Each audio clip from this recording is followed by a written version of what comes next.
A partir de agora, na Rádio da Família. Abre, Senhor, os meus olhos com o seu poder. Caminhando com Jesus. Acredite, se Deus é por nós, quem será contra nós?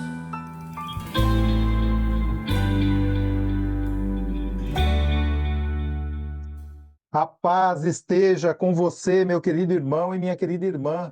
Seja louvado nosso Senhor Jesus Cristo, para sempre seja louvado. Vamos caminhar com Jesus em nome do Pai, do Filho e do Espírito Santo. Amém. Inspirai, ó Senhor, as nossas ações e ajudai-nos a realizá-las, para que em vós comece e para vós termine tudo aquilo que fizermos. Por Cristo, Senhor nosso.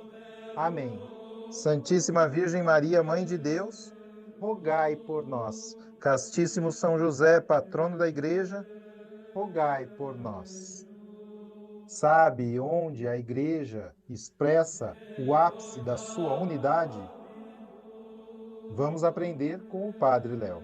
Porque Jesus, retomando o domingo passado, a festa da Ascensão, antes de subir ao Pai, mandou que os discípulos, que os apóstolos, que a igreja primitiva fosse para Jerusalém e passasse essa semana, esses 10 dias em oração, para que recebessem a força do alto. E nós dizíamos ali então, se eles já tinham o Espírito Santo, os apóstolos não tinham o Espírito Santo? Maria não tinha o Espírito Santo? Tinha. É lá que nós falamos porque que Maria é o contrário de Eva, e o anjo disse isso quando chegou para saudá-la e olhou para ela e disse: ave. Ave é Eva ao contrário, porque ela fez o contrário que fez Eva, e por isso ela é feliz. E que então os apóstolos, com Maria, a igreja primitiva, as mulheres discípulas, voltam para Jerusalém, e foram para onde? Para o que tinha acontecido no cenáculo. O cenáculo tinha sido o lugar onde Jesus havia celebrado a última ceia, como o Papa lembra, e eu vou retomar na missa hoje à tarde, a fonte e o ápice da unidade da igreja, a comunhão, aonde a igreja expressa o ápice da sua unidade e ao mesmo tempo da partilha do mesmo pão que todos nós comemos, do mesmo cálice que todos nós bebemos. Eles voltam então para aquele lugar, era o referencial que eles tinham. Mas acontece que quantas pessoas participaram da última ceia? 13, sem contar cozinheiro, fotógrafos, garçons. Então no máximo 20 pessoas. E agora eram quantos? 120. Como é que iam caber naquele lugarejo pequenininho lá em cima? Eles não puderam ficar lá em cima. Foram para onde? Para o porão. Mas isso também é intenção de Deus. Eles foram embaixo da onde Jesus tinha tirado o pedaço do seu coração. Por isso, o capítulo 19, 34 de São João diz que Maria e João estavam de pé e não deitado. De pé significa estou pronto, por isso que nós lemos o Evangelho de pé, e por isso que se deve receber a comunhão de pé. Maria estava de pé. Ora, foi intencional então. Jesus, quando mandou que voltasse para Jerusalém, não indicou o lugar. Indicou? Não. E por que eles foram para aquele lugar? Porque tinha sido a grande experiência deles. Primeiro, ali no cenáculo eles tinham participado da última ceia. Segundo, ali no cenáculo, Evangelho de hoje à tarde, eles se encontraram com Jesus ressuscitado. Então eles não tiveram dúvidas. Eles tinham um referencial. Eles sabiam onde correr. Eles estavam com medo. E o Evangelho de hoje vai dizer, eles estavam com medo dos judeus. Então eles foram correndo para onde Jesus mandou. E o fato de não caber em cima, os coloca no porão.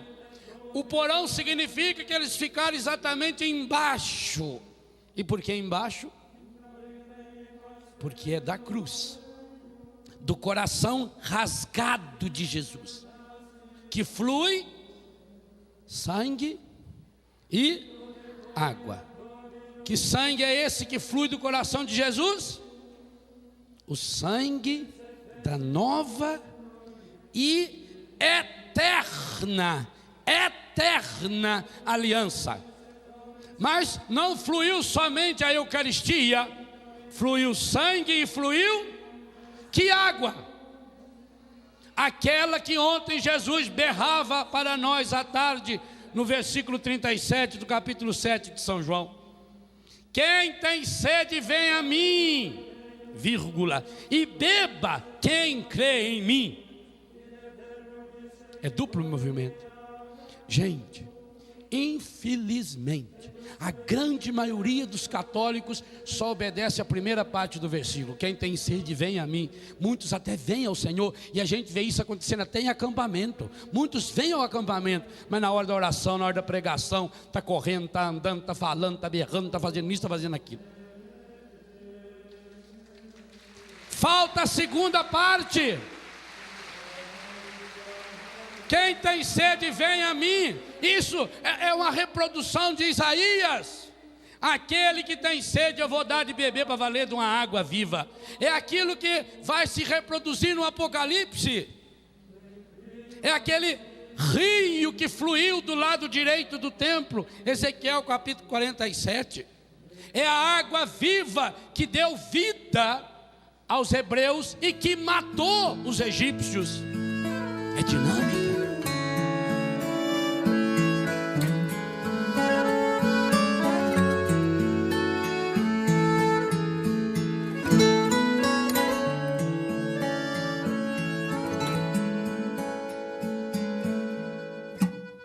O teu sangue derramado na cruz por amor me curou, me refez, me salvou, trouxe vida nova ao meu coração. Tua água do teu lado aberto jorrou,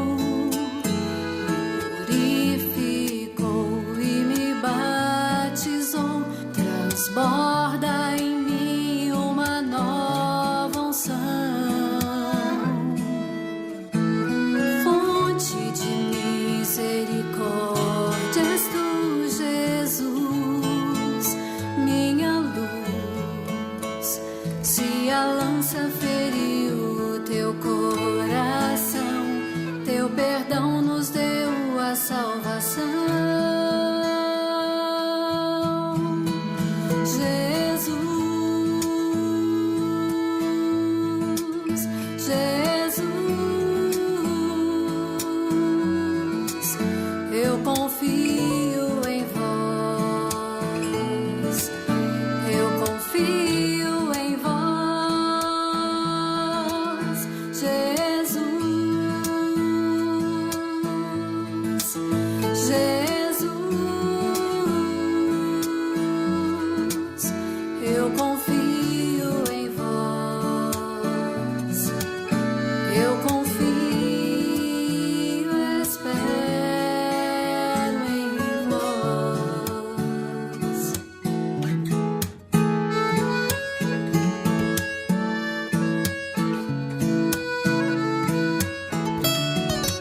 Jesus, eu confio em vós, eu confio, espero em vós. Caminhando com Jesus e o Evangelho do Dia.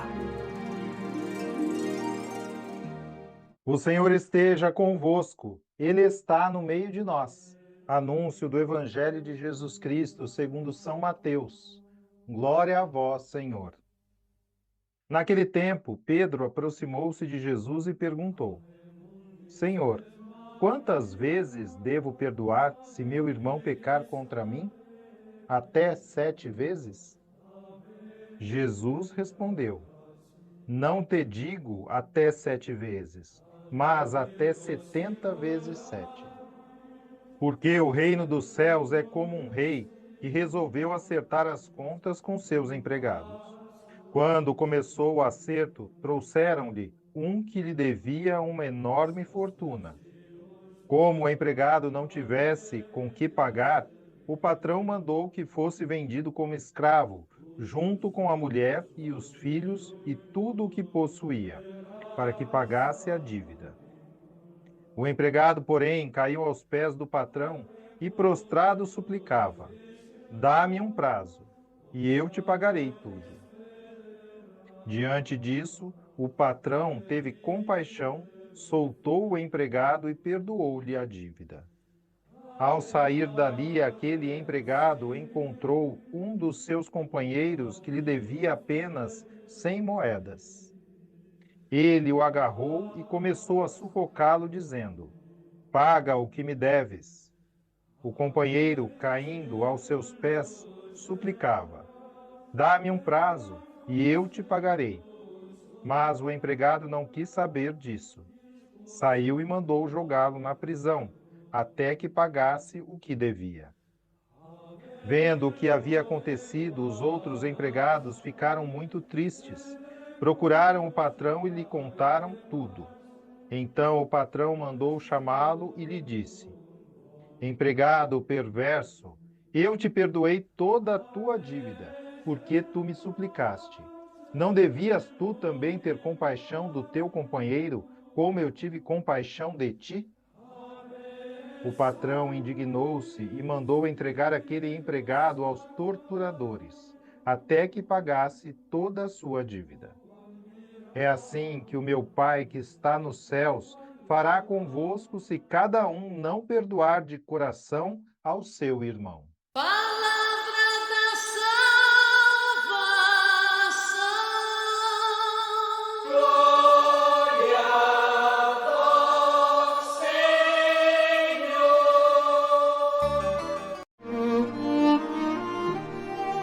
Agora, a homilia diária com o Padre Paulo Ricardo. Meus queridos irmãos e irmãs, no Evangelho de hoje, nosso Senhor responde à pergunta de Pedro: quantas vezes eu devo perdoar?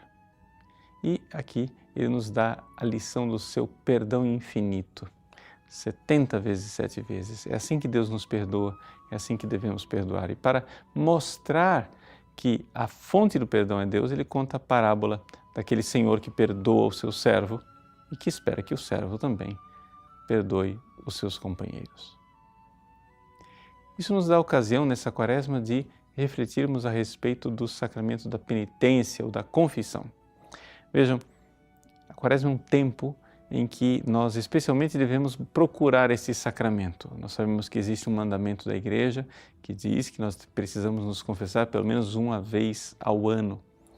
Mas é evidente, a confissão ela pode ser mais frequente. Mas na quaresma nós temos o tempo oportuno, o tempo de recebermos este sacramento do perdão de Deus. Mas você pode se perguntar assim: qual é verdadeiramente a necessidade que nós temos deste sacramento? Nós não podemos pedir perdão para Deus diretamente? Veja, a parábola de hoje nos mostra como o perdão não é uma realidade isolada. Quando Jesus no Pai Nosso diz: perdoai as nossas ofensas, como nós perdoamos a quem nos tem ofendido, nós logo enxergamos que a ofensa e o perdão é uma realidade que, digamos, ela vai se distribuindo numa espécie de cadeia. Nós recebemos o perdão de Deus, precisamos dar o perdão. E esse perdão, portanto, é uma realidade que não é somente eu com Deus, Deus e eu numa intimidade individualista, mas uma realidade de todo o corpo de Cristo. Por isso, Jesus instituiu o sacramento da penitência, ou seja, da confissão, em que nós pedimos perdão a Deus, mas também precisamos pedir perdão concretamente a um ser humano, um ministro que está lá como sacramento do Cristo para nos dar o perdão em nome de Deus e em nome da Igreja. Vejam, na fórmula da absolvição, quando nós recebemos a absolvição do Padre, ele diz que ele nos concede pelo ministério da Igreja o perdão e a paz. O perdão, claro, ele vem de Deus, mas ele é administrado pela Igreja. A Igreja é instrumento para que esse perdão chegue até nós. Então, não é uma questão de nós pedirmos a Deus perdão diretamente. É uma questão de nós compreendermos, como na parábola que Jesus conta.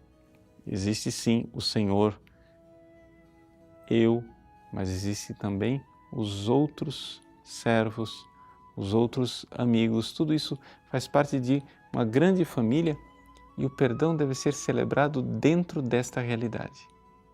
Por isso, Jesus poderia tranquilamente ter inventado uma outra forma de nós recebermos o perdão. Não seria necessário nós nos rebaixarmos diante de outros seres humanos. É muito incômodo, eu sei, é incômodo se confessar. Também eu, que me confesso todas as semanas, não é agradável. Não é agradável a humilhação, mas é saudável. Sim, muito saudável que nós nos humilhemos, porque ao nós confessarmos nosso pecado diante do ministro, de alguma forma nós nos damos conta do que nós realmente fizemos. Nós não temos verdadeira noção do que é o pecado. O pecado é uma realidade espiritual que escapa um pouco aos nossos olhos, muitas vezes tomados por uma visão muito imediatista e muito carnal. A confissão nos ajuda a pedir perdão e nos dá verdadeiramente a graça. Por isso, o mais importante ao nós confessarmos não é o pecado que nós contamos, mas é a graça que nós recebemos. Então, não tenha medo de se aproximar deste santo tribunal da misericórdia divina, não tenha medo de se confessar. É necessário que, embora seja humilhante, que você goste de receber este perdão, porque é Ele que nos alimenta, é Ele que nos torna verdadeiramente filhos deste Pai do céu que a todos perdoa. Deus abençoe você. Em nome do Pai, do Filho e do Espírito Santo. Amém.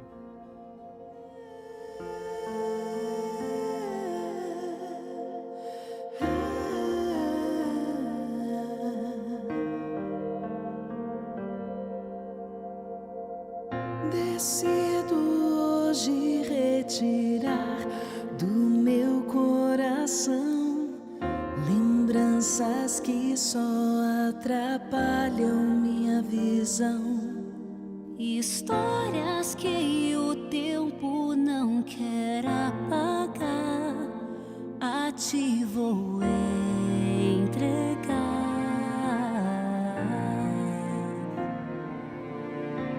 Sabes muito bem o quanto imperfeita sou,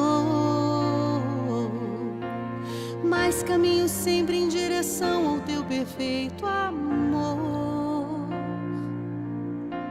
Sabes as feridas deste meu viver, um vaso em tuas mãos, assim vou ser. Realiza em mim o teu querer.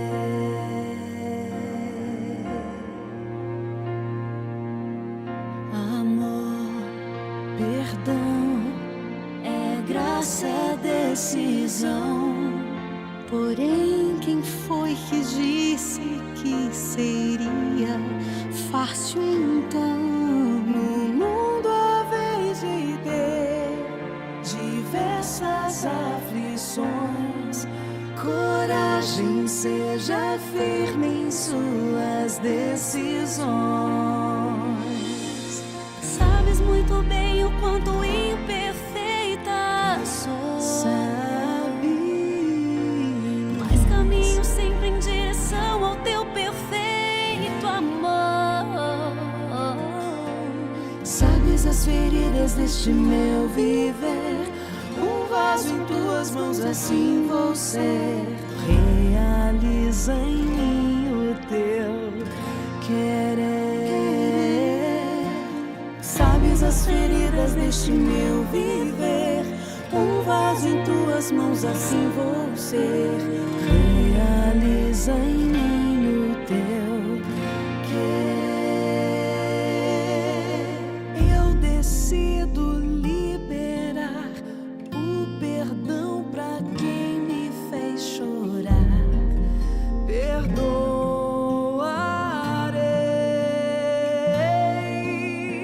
Eu decido conceder o perdão pra quem me fez sofrer. Perdoarei.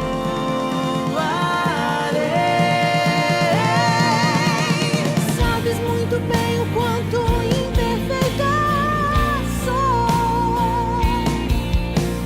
mas caminho sempre em direção ao seu perfeito amor.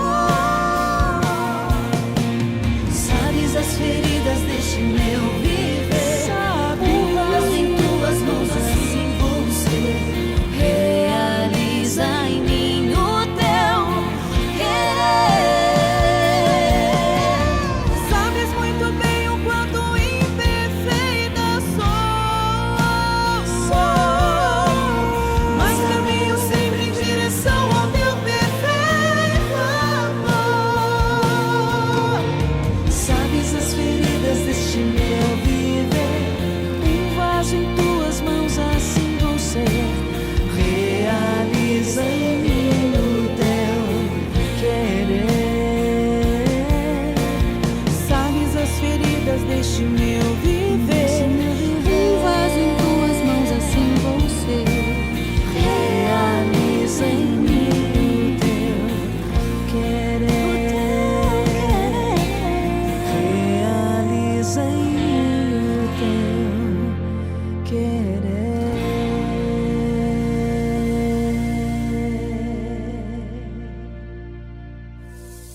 Agora você ouve o Catecismo da Igreja Católica.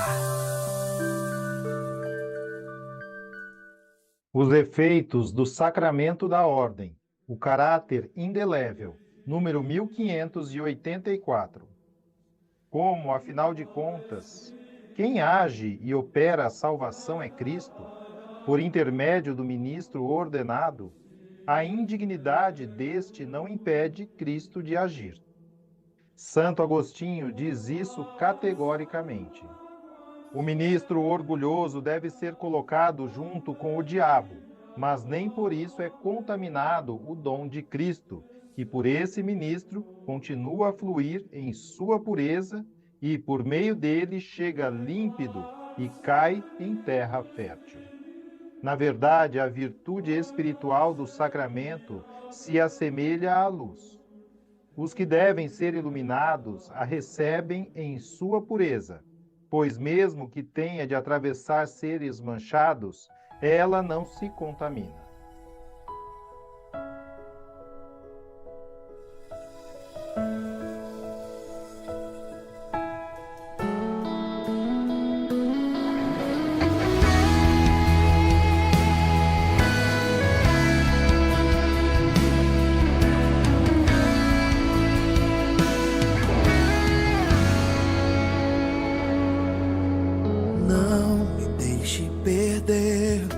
O brilho do primeiro amor.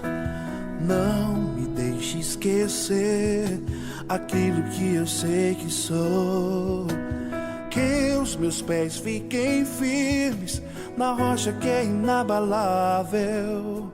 Se eu me esquecer, me lembre quanto eu sou fraco.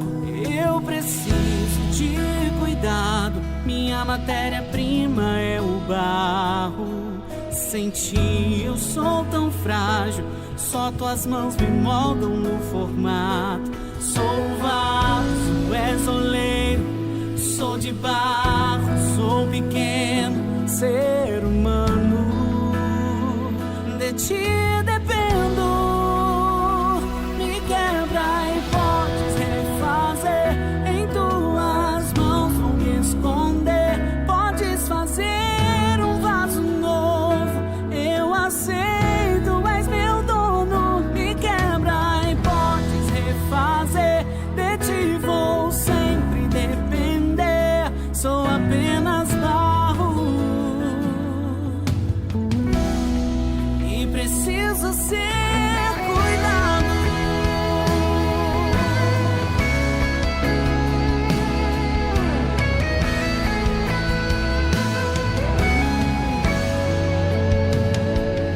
Eu preciso de cuidado, minha matéria-prima é o barro. Sem ti eu sou tão frágil, só tuas mãos me moldam no formato. Sou vaso, és oleiro, sou de barro, sou pequeno ser humano. De ti dependo, Me quebra e podes refazer. Em tuas mãos vou me esconder. podes fazer um vaso novo, eu aceito, és meu dono. Me quebra e podes refazer. De ti vou sempre depender. Sou apenas barro Sou barro e preciso ser cuidado. Sou apenas barro, sou apenas barro. Me molda, me molda, me molda. Sou apenas barro, sou apenas barro. Me molda, me molda, me molda. Me quebra e podes refazer. Em tuas mãos vou me esconder. Podes fazer um vaso novo, eu aceito, és meu dono. Me quebra e podes refazer. De ti vou sempre depender. Sou apenas barro eu sou.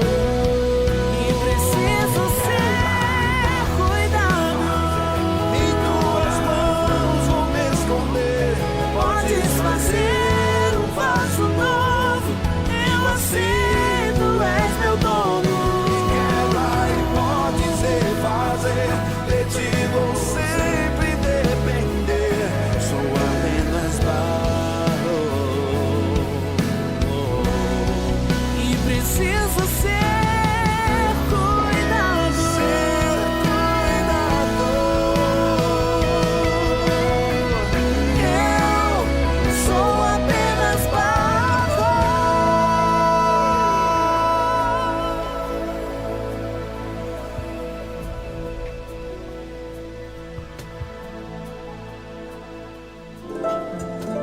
O Santo do Dia, com o Padre Alex Nogueira. No dia 5 de março, fazemos memória de São João José da Cruz. Ele nasceu na Itália no ano de 1654. O seu nome de batismo era Carlos Caetano.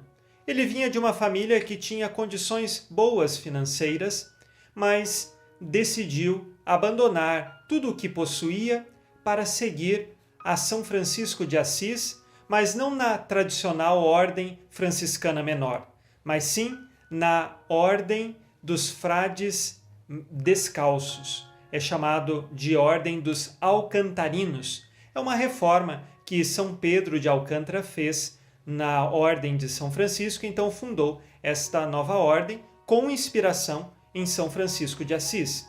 E, portanto, o jovem Carlos Caetano decidiu seguir a Jesus nesta ordem, que tinha a característica de ser mais rígida na forma de vivência, com maior número de jejuns, penitências corporais, austeridade e humildade na forma de vida, e, portanto, então ele queria um caminho mais difícil e escolheu esta ordem religiosa. Poderia ter escolhido outras, mas o Espírito Santo o conduziu nesta decisão.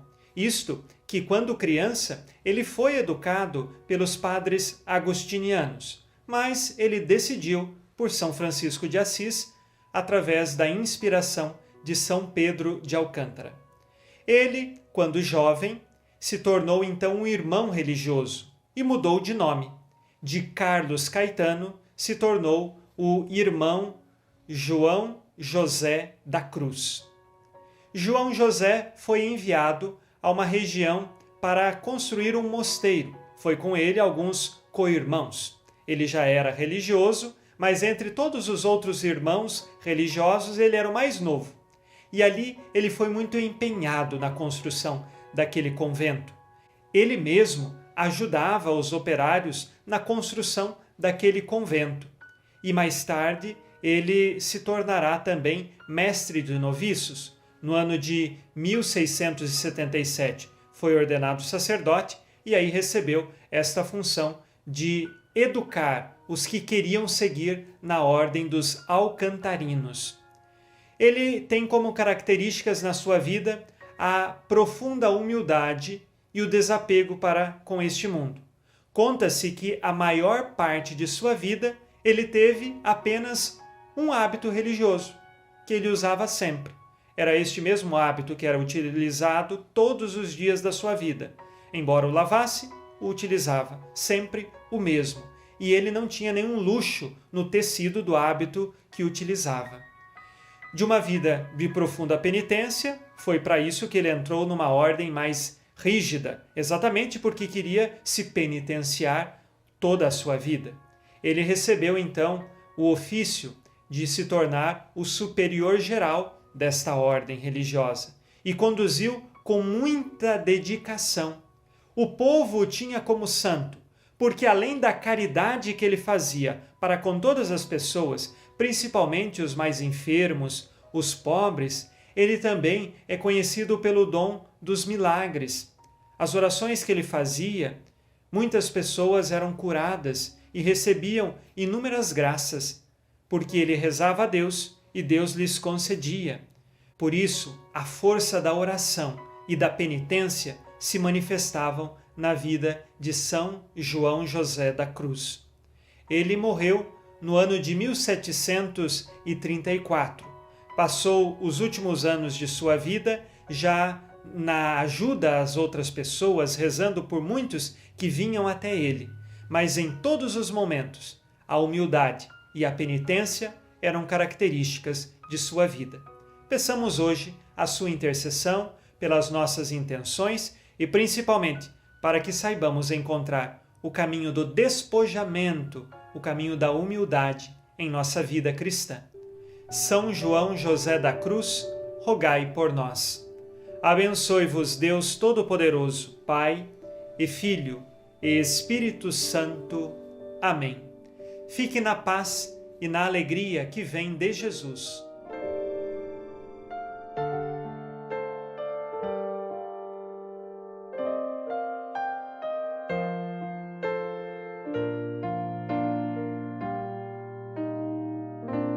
Cristo despojou-se de si mesmo sendo Deus, humilhou-se até a morte.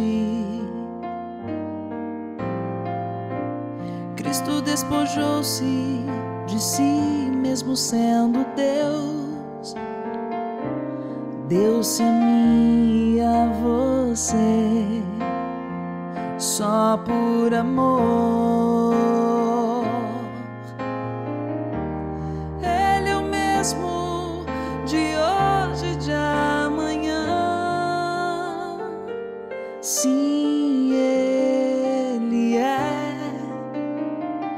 Ele é Jesus de Nazaré. Ele é o mesmo de hoje e de amanhã. Sim, Ele é Jesus de Nazaré. Quero despojar-me assim mesmo sofrendo, humilhar-me e esperar. Quero despojar-me assim sempre querendo carregar seu fardo e viver só por amor. Ele é o mesmo de hoje e de amanhã. Sim, Ele é Jesus de Nazaré.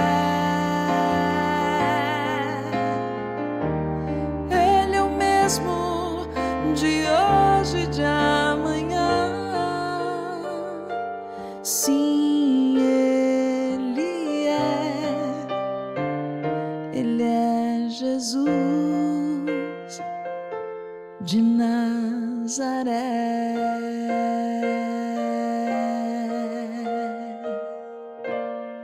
Você está ouvindo na Rádio da Família, Caminhando com Jesus. Na opinião de São Caetano, bem podemos buscar as graças, mas obtê-las não podemos sem a intercessão de Maria. Confirma o Santo Antonino com estas belas palavras: quem pede sem ela, pretende voar sem asas.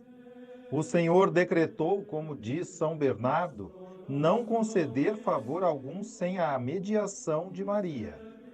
Deus não nos há de salvar sem a intercessão de Maria, assevera São Boaventura. Como só por meio de Jesus Cristo temos acesso junto ao Pai Eterno, igualmente, observa São Bernardo, só por meio de Maria temos acesso junto a Jesus Cristo. Rogai por nós, Santa Mãe de Deus, para que sejamos dignos das promessas de Cristo. Amém. O Senhor nos abençoe, nos livre de todo mal e nos conduza à vida eterna. Amém. E que Maria e José nos conduzam pelas mãos, para que continuemos caminhando com Jesus.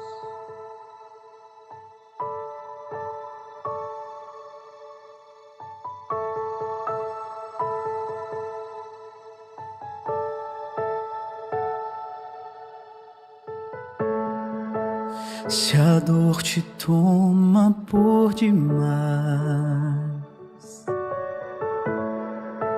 se o mundo não te crê jamais, sabe, pois, que há alguém por ti, orando, intercedendo assim. Puro esplendor, amor de mãe, sacrário vivo de Deus Pai. Em ti, Maria, eu encontrei a vida que pra mim eu quis. Imaginei como seria o paraíso de Jesus, com paz e harmonia em nossos corações. Para sempre então seria eterno em louvor. aquele que um dia veio e nos salvou.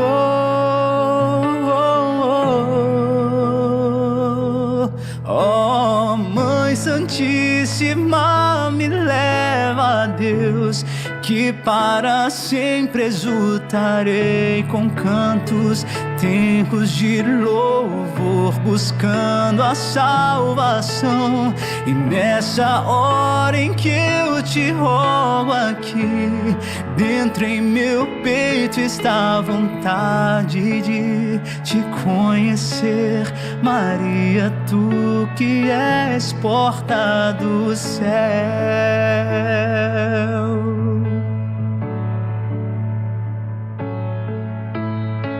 Imaginei como seria o paraíso de Jesus, com paz e harmonia em nossos corações. Para sempre então seria eterno em louvor, aquele que um dia veio e nos salvou. Ó Mãe Santíssima, me leva a Deus, que para sempre exultarei com cantos, tempos de louvor, buscando a salvação. E nessa hora em que eu te rogo aqui, dentro em meu peito está a vontade de te conhecer, Maria, tu que és porta do céu. Ó Mãe Santíssima, me leva a Deus, que para sempre exultarei com cantos, tempos de louvor, buscando a salvação. E nessa hora em que eu te rogo aqui, dentro em meu peito está a vontade de te conhecer, Maria, tu que és porta do céu.